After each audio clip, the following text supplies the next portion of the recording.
வந்து விழுகின்ற மழை துளிகள் எந்த இடம் சேரும் யார் கண்டார்? மனிதர் கொண்டாடும் உறவுகளோ எந்த மனம் சேரும் யார் கண்டார்? மலைதனில் தோன்றுது கங்கை நதி,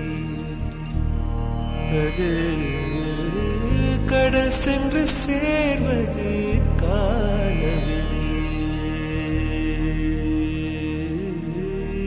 இவனுக்கு இவள் என்று எழுதிய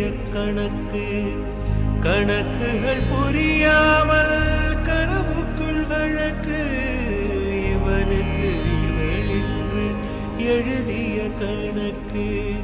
கணக்குகள் புரியாமல் கனவுக்குள் வழக்கு. உறவின் மாறாட்டம், உரிமை போராட்டம், இரண்டு